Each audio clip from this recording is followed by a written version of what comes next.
Bienvenidos a este quinto video de la serie de videos titulado Clean Architecture en Net.core paso a paso. En el video anterior vimos el patrón de diseño de interfaz fluida en Entity Framework Core, o conocido como Entity Framework Core Fluent API, como paso importante al momento de construir el bloque de persistencia en la capa de infraestructura. También vimos la manera de revisar y aplicar los métodos de configuración por modelo, por entidad y por propiedades según este patrón de diseño mencionado. Y teniendo aplicados estos pasos, decidimos separar el código de inversión de control en un módulo aparte para tener más modularizada la capa de aplicación, que es en este caso la de Web API. Con esto ya tenemos entonces esta sección bien definida y vimos que la Web API ya muestra la información de manera correcta. En este video veremos un aspecto muy fundamental que debemos comprender cuando creamos diseños o proyectos backend del tipo Web API desde cero, para hacerlo de manera elegante y apegado a los estándares de arquitectura de software, por lo que los invito cordialmente a que vean los videos anteriores a este video y sigan a continuación lo que voy a explicar en este video.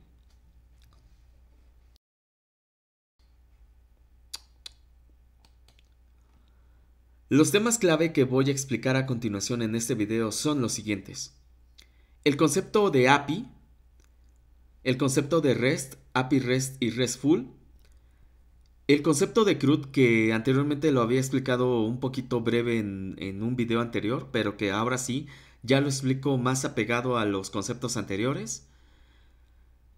Vamos a hablar acerca de los verbos HTTP y los códigos de estatus. También explicaré un poquito acerca de los tips para un diseño correcto de una Web API.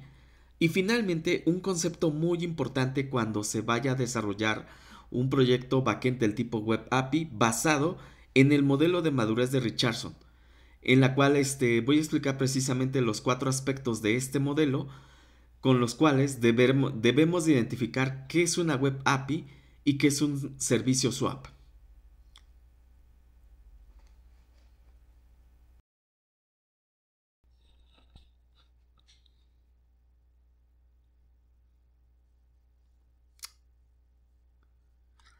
Bien, vamos a explicar el concepto de una API. Una API es un conjunto de definiciones y protocolos que se utilizan para desarrollar e integrar el software de las aplicaciones. API viene del término inglés que es Application Programming Interface y significa interfaz de programación de aplicaciones. Las APIs en realidad permiten que sus productos y servicios se comuniquen con otros, sin necesidad de saber cómo están implementados. Esto simplifica el desarrollo de las aplicaciones y permite ahorrar tiempo y dinero. Las APIs otorgan flexibilidad, simplifican el diseño, la administración y el uso de las aplicaciones, y proporcionan oportunidades de innovación, lo cual es ideal al momento de diseñar herramientas y productos nuevos, o gestionar los existentes. A veces las APIs se consideran como contratos con documentación que representa un acuerdo entre las partes. Si una de las partes envía una solicitud remota con cierta estructura en particular, esa misma estructura determinará cómo responderá el software de la otra parte. Las APIs son un medio simplificado para conectar su propia infraestructura a través del desarrollo de aplicaciones nativas de la nube, pero también permiten compartir sus datos con clientes y otros usuarios externos. Las APIs públicas representan un valor comercial único porque simplifican y amplían la forma en que se conectan con sus partners y además pueden rentabilizar sus datos. Un ejemplo muy conocido en este caso es la API de Google Maps.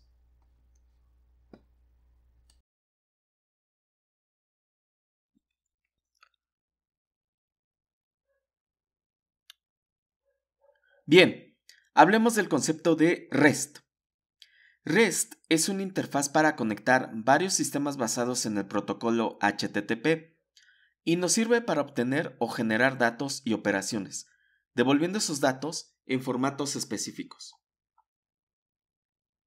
El formato más usado en la actualidad es el formato JSON, ya que es el formato ligero y legible en comparación del formato XML. Elegir uno será cuestión de la lógica y necesidades de cada proyecto. REST se apoya, como comenté, en HTTP, del cual surge como una alternativa a SOAP. Cuando hablamos de SOAP, hablamos de una arquitectura dividida por niveles que se utilizaba para hacer un servicio, y que es más complejo de montar como así de gestionar y solamente trabajaba con XML. Ahora bien, REST llega a solucionar esa complejidad que añadía SOAP, haciendo mucho más fácil el desarrollo de una API REST. En este caso, de un servicio en el cual nosotros vamos a almacenar nuestra lógica de negocio y vamos a servir los datos con una serie de recursos URL y una serie de datos que nosotros lo limitaremos. Es decir, será nuestro backend, nuestra lógica pura de negocios que nosotros vamos a utilizar. Claro, tampoco no voy a hablar de SOAP porque esto está fuera del alcance de este tutorial.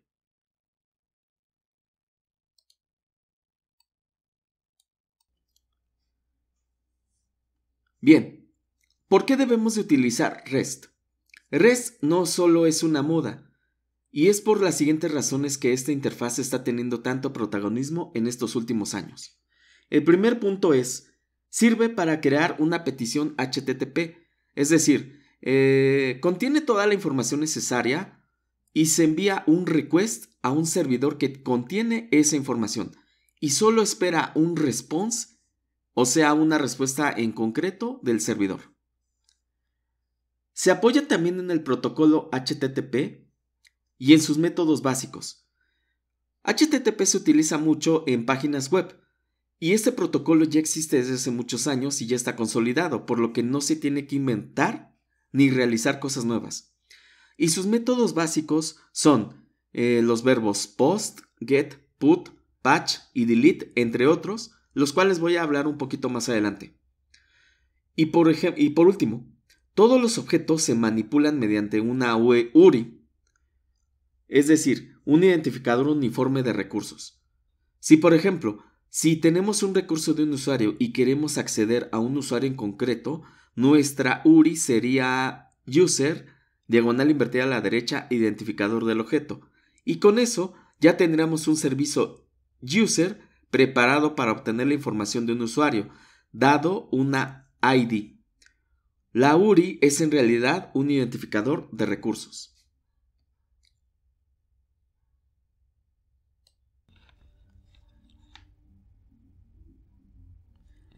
Las ventajas de usar REST. Una de las ventajas es la separación del cliente y del servidor. Esto quiere decir que nuestro servidor se puede desarrollar en Node.js o Express y nuestra API REST con Vue, por ejemplo. No tiene que estar todos dentro de un mismo lugar. También podemos crear un diseño de un microservicio orientado a dominio. Es total independiente de la plataforma, así que podemos hacer el uso de REST tanto en Windows, Linux, Mac, Android o iOS o el sistema operativo que nosotros queramos.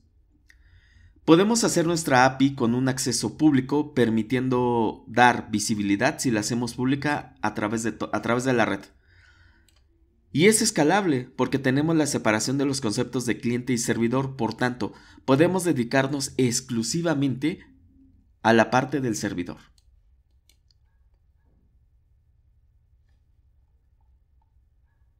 Entonces, en resumen, podemos decir que API REST es una interfaz de programación de aplicaciones que se apoya en la arquitectura REST para el desarrollo de aplicaciones en red.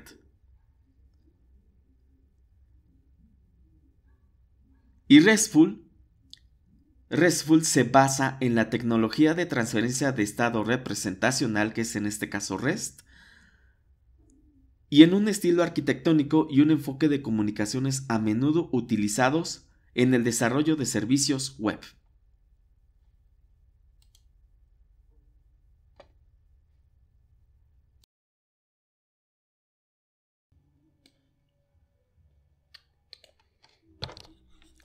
Bien, hablemos del concepto de CRUD. CRUD se puede definirse como las 4 operaciones fundamentales de las aplicaciones persistentes en sistemas de base de datos. El concepto de CRUD está estrechamente vinculado a la gestión de datos digitales. y hace una referencia a un acrónimo en el que se reúnen las primeras letras de las 4 operaciones fundamentales de aplicaciones persistentes. Estas son create, que es para crear registros; read, del inglés retrieve, que significa leer o mostrar registros; update, que significa actualizar registros; y delete, que es en realidad destroy o borrar registros. En pocas palabras, CRUD resume las funciones requeridas por un usuario para crear y gestionar datos. Varios procesos de gestión de datos están basados en CRUD, en lo que dichas operaciones están específicamente adaptados a los requisitos de sistema y de usuario, ya sea para la gestión de base de datos o para el uso de las aplicaciones. Para los expertos, las operaciones son las herramientas de acceso típicas indispensables para comprobar, por ejemplo, los problemas de la base de datos, mientras que para los usuarios, CRUD significa crear un registro, que es create, y utilizarlo, read, actualizarlo, update, o borrarlo, delete, en cualquier momento. Esta tabla es sin duda la relación entre las operaciones CRUD con las operaciones de RESTful HTTP, el cual vamos a ver a continuación precisamente los verbos HTTP a continuación.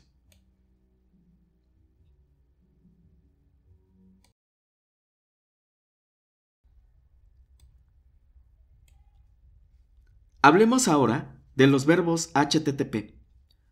Los verbos HTTP definen un conjunto de métodos de petición para indicar la acción que se desea realizar para un recurso determinado. En API RESTful se utilizan normalmente 5 verbos HTTP, entre otros, pero estos 5 verbos haré mención a continuación: post, get, put, patch y delete. El primer método, que es el método post, se utiliza con mayor frecuencia para crear nuevos recursos. Cuando se crea un recurso nuevo, normalmente se devuelve el estado 201.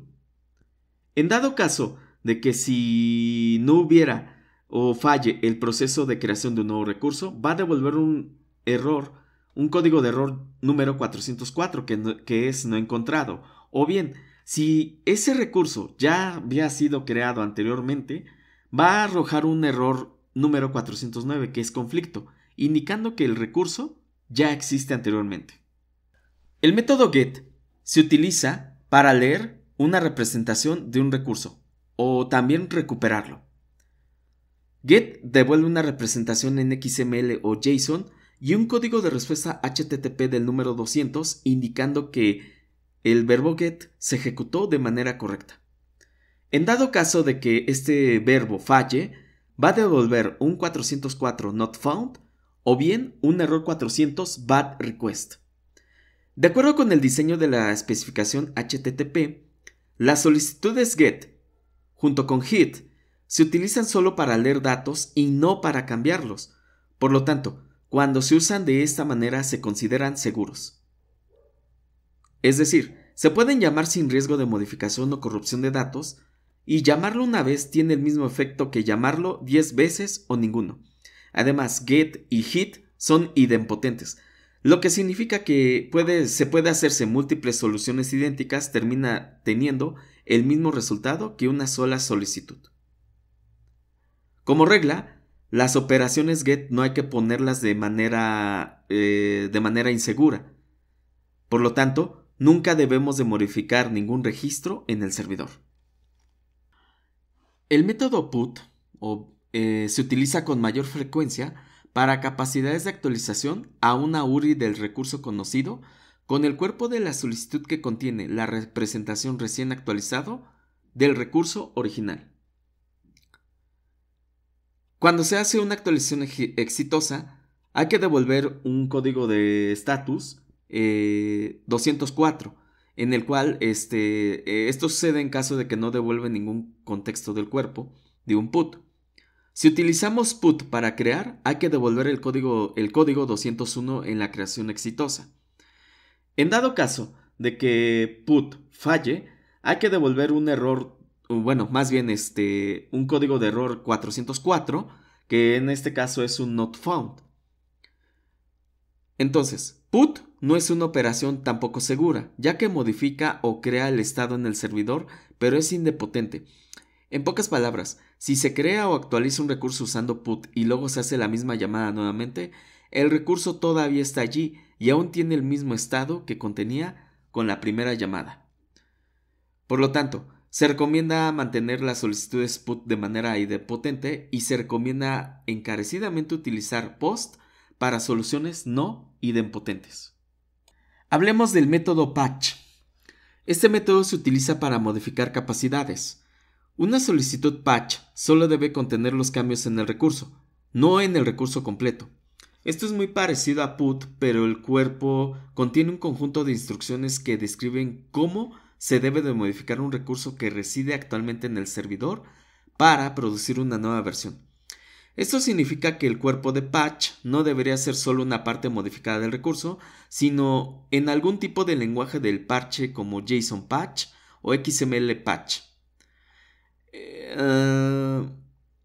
Los clientes que utilizan este tipo de aplicación de parche deben utilizar una solicitud condicional, de modo que si la solicitud falle, el recurso se ha actualizado desde la última vez que el cliente accedió al recurso. Entonces, los posibles mensajes de confirmación cuando se ejecuta el método patch es del 201, o bien cuando entonces, en este caso, cuando falla este método se arroja un error 405, a menos de que se desee modificar la colección en sí. Entonces, hay que tener mucho cuidado en utilizar patch si se va a modificar alguna parte del recurso solicitado. Finalmente, el último verbo, HTTP, es delete, y este es bastante fácil de entender. Se utiliza para eliminar un recurso identificado por una URI. En caso de una eliminación exitosa, devuelve un estado HTTP 200 de manera confirmatoria, junto con un cuerpo de respuesta. Pero si en este caso no se desea devolver un cuerpo de respuesta, hay que utilizar un código de estatus 204 sin contenido de respuesta. En pocas palabras, un estado 204 sin cuerpo o una respuesta de ese estilo y el estado 200 son las respuestas recomendadas para este verbo delete. En dado caso de que se volviera a repetir este proceso y el recurso ya no existe, debería de lanzar un error 404 indicando que el recurso ya se ha eliminado anteriormente, con un mensaje de not found. Entonces, realmente delete es fácilmente de utilizarlo, ya que es una operación no idempotente. Sin embargo, el estado final del recurso es el mismo. Devolver un 404 con delete es aceptable y comunica con precisión el estado de la llamada.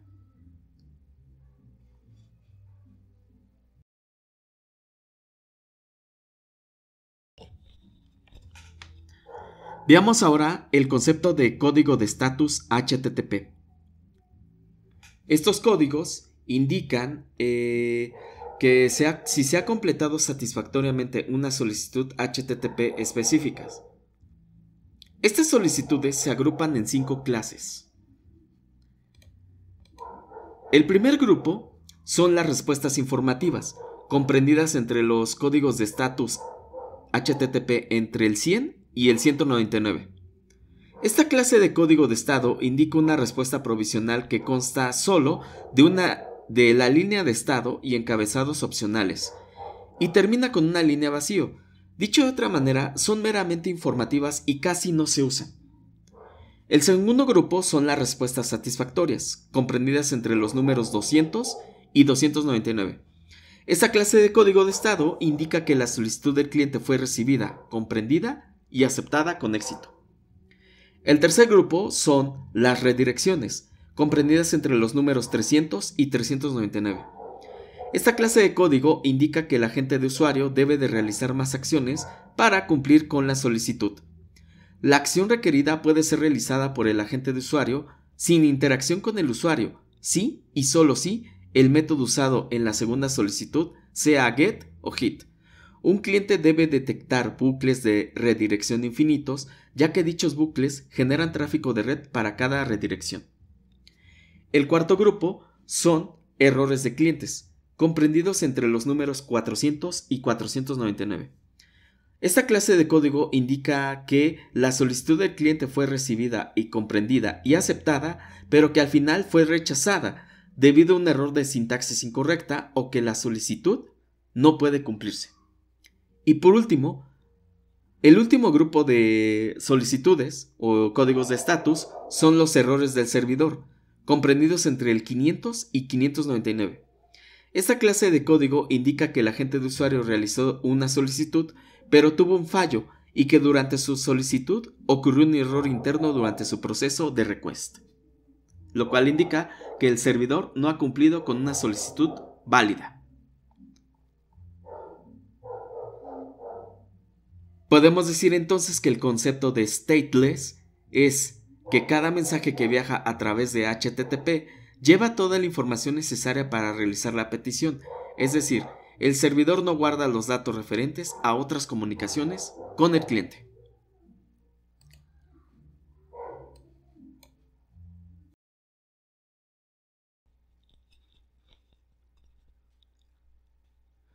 El diseño de una API REST no es más que la creación de una interfaz con reglas bien definidas, puesta a disposición para que se pueda interactuar con un sistema y obtener su información o realizar operaciones. La API debe funcionar como un camarero en un restaurante. Hagan de cuenta que recibiendo sus pedidos y devolviendo los recursos o platos sin que los clientes tengan que visitar la cocina para recoger el plato allí. Y por supuesto, siempre es bueno tener en cuenta que al diseñar una API REST también debemos de tener en cuenta quién la va a utilizar, cómo se va a utilizar dentro de la estrategia operacional y también cómo se expondrá al mundo. Este razonamiento, el de situar una API en un lugar privilegiado en la planificación, se denomina API First o API cliente. Los consejos para realizar una buena API REST son los siguientes.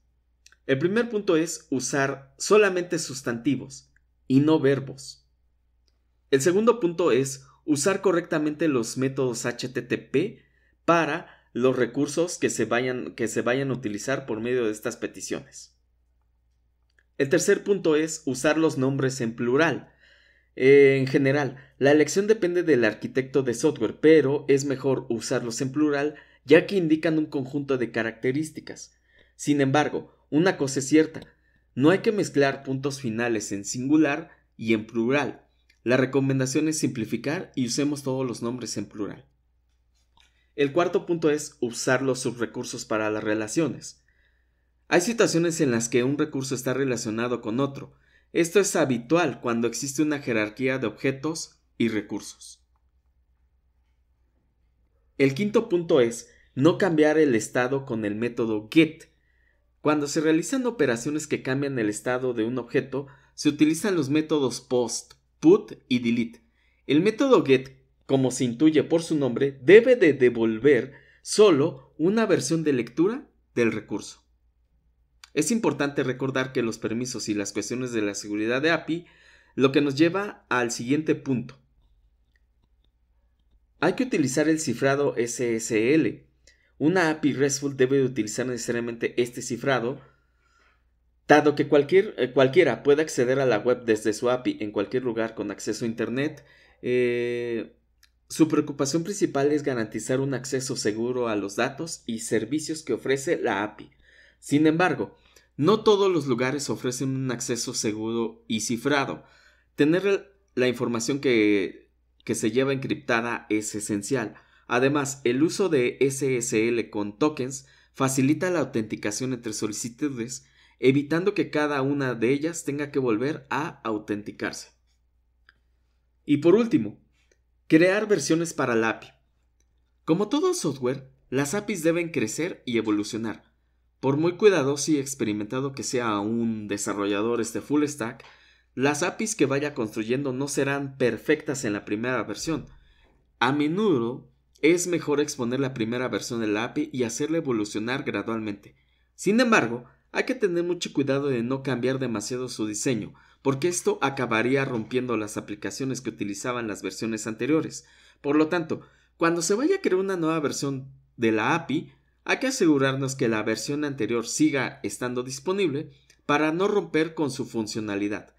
Tras comunicar los cambios a los desarrolladores y darles tiempo para que se adapten, las versiones antiguas pueden ser descatalogadas o bien pueden mantenerse en el aire sin ofrecerles soporte.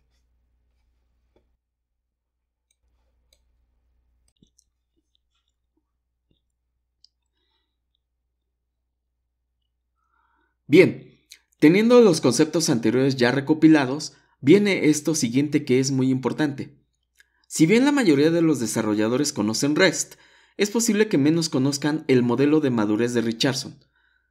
Aunque el modelo de madurez de Leonard Richardson se considera a menudo más esotérico, se puede entender mejor el concepto de REST y por lo tanto conseguir llevar a cabo una implementación de los servicios de la mejor manera.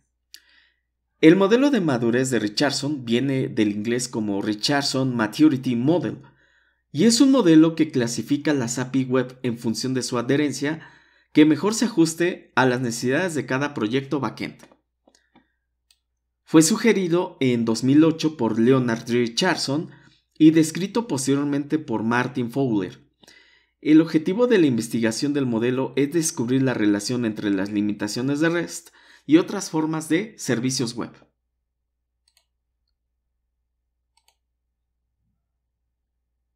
En el siguiente gráfico vemos precisamente cómo se representa este modelo basado en 4 capas.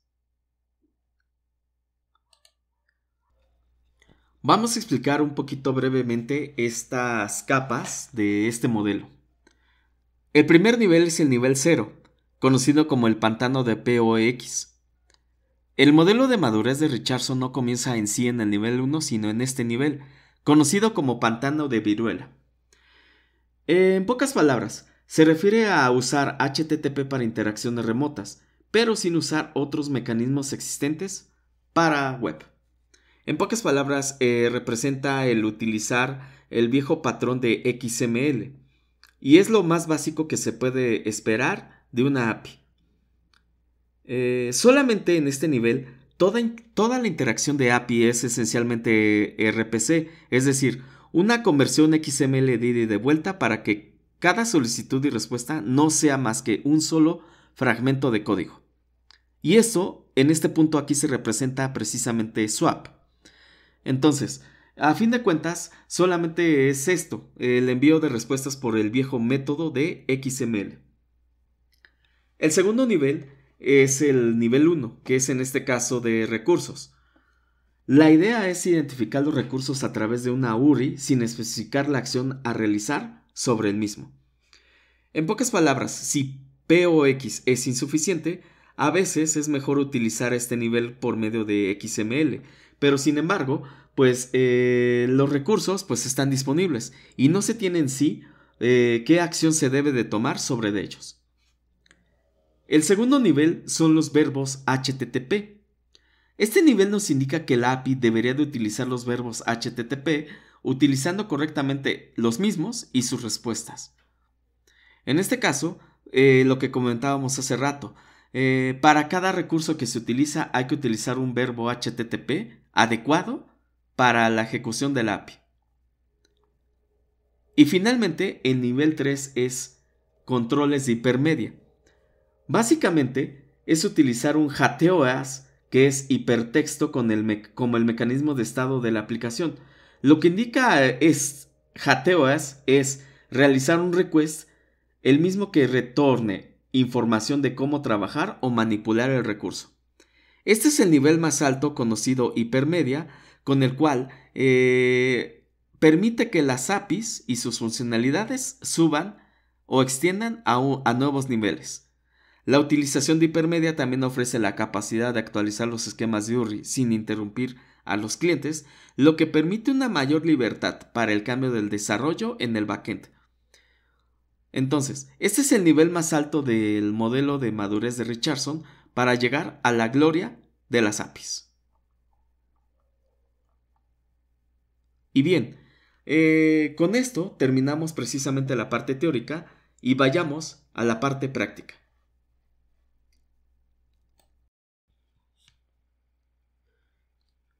Bien, regresamos entonces, como comenté hace rato, a la parte práctica.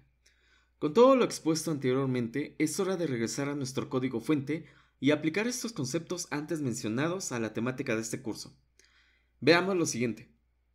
Hasta ahora tenemos nuestros métodos y API controllers, la petición GET, lo cual es bueno puesto que muestra la información de las tiendas, los artículos y los tipos de artículos. Y haciendo pruebas vemos que cumple hasta ahora los principios antes mencionados. Tenemos que meter un método POST en cada uno de los API controllers respectivamente. Este método consiste en agregar un nuevo registro. En este caso, hay que agregar un nuevo artículo, una nueva sucursal y un nuevo tipo de artículo.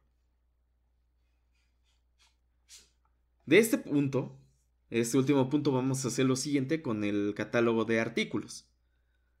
En el proyecto ca.core, en la carpeta de interface, agreguemos una línea del código en el módulo iArticle Repository, que es en este caso task insert article, cuyo parámetro es la entidad del tipo article con el nombre obj. Ahora, en CA Infrastructure Repositories, hay que implementar la lógica de la función del método article repository y viene siendo de la siguiente manera. Como ya tenemos declarado el contexto de base de datos, solamente nos queda escribir context.articles.add y el parámetro obj. Y obviamente escribir una wait que en efecto guarda los cambios con context.savechangeAssign. Finalmente, en el controlador de artículos, que es en este caso Article Controller, del proyecto ca.api en la carpeta controllers, tenemos que crear el método post para agregar un nuevo artículo y sería algo como esto.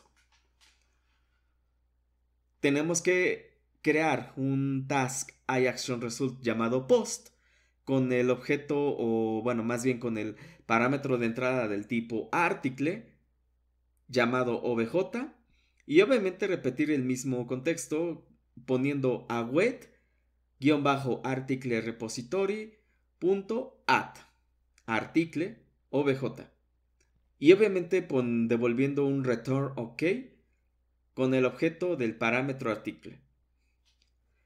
Guardamos los cambios y repitamos lo mismo para los demás controllers de los otros catálogos antes mencionados y probemos esta nueva funcionalidad. Si nosotros abrimos Postman y ejecutamos el método post para crear un nuevo artículo, como se muestra en la pantalla, vemos que en el panel body introducimos un objeto de entrada de estructura JSON del objeto article de la siguiente manera. Ahí vamos a introducir precisamente el identificador de artículo, que es 0, el name, que es el nombre del artículo, description, la descripción larga del artículo, el price, que en este caso es el precio máximo del artículo, los valores de total in shelf y total inbound los dejamos digamos en 1000 y 6500 respectivamente, y el store ID en 1, que es la sucursal. Ejecutamos send y vemos que ya se guardó precisamente un nuevo registro en base de datos con el response en formato JSON. Hay que observar lo siguiente. El método post funciona correctamente. Esto es genial. Se guarda la información en nuestra base de datos, pero hay unos detalles que voy a mencionar a continuación y que debemos de tomar en cuenta lo siguiente. No estamos metiendo validación de atributos, lo cual esto es un grave error, puesto que cuando vayamos a ejecutar cualquier método post, delete o put, siempre hay que validar los datos de entrada que se vayan a introducir en nuestra API REST. Entonces, eso es una mala práctica porque también estamos haciendo otra mala práctica y es esta. Estamos usando un objeto de entrada, una entidad llamada article, lo cual viola uno de los principios de Solid, que es el principio de responsabilidad, puesto que el objeto article corresponde solamente a las entidades de dominio y no a un objeto del tipo parámetro. La ejecución del post también funciona bien, pero tiene una seria vulnerabilidad, Cualquier atacante puede meter información sin tener un control de validación de datos y puede meter datos nulos, caracteres especiales, etc. Y obviamente, si alguien mete caracteres especiales o elementos nulos, también el método, o más bien la web API, va a empezar a tronar y lanzará una excepción. Esta excepción también es información muy útil para los atacantes, con la cual lo pueden utilizarlo como un arma en contra para atacar nuestra web API y alterar toda la información que estamos comprometiendo desde base de datos. Entonces, ¿qué podemos hacer para resolver estos inconvenientes? Bueno, en el siguiente video resolveremos estas cuestiones de seguridad antes mencionadas para prevenir este tipo de inconvenientes que comprometen la seguridad de la información de nuestra API REST del proyecto. Por el momento guardemos los cambios y agreguemos los métodos POST para agregar nuevas sucursales siguiendo los pasos anteriormente y los tipos de artículos. Por lo demás, el usar un objeto del tipo entidad como parámetro de entrada viola el primer principio de Solid, como lo acabo de comentar, y solo se usa para representar un objeto de base de datos. Entonces, por ahora, esto lo vamos a darle continuidad en el siguiente video cuando estemos hablando de Fluent Validation, es decir, validación fluida, y el concepto de Automapper y los DTOs o Data Transfer Objects, que es en este caso el tema de los temas que vamos a abordar en el siguiente video. Por ahora, eso sería todo de mi parte y nos veremos en el siguiente video. Hasta la próxima.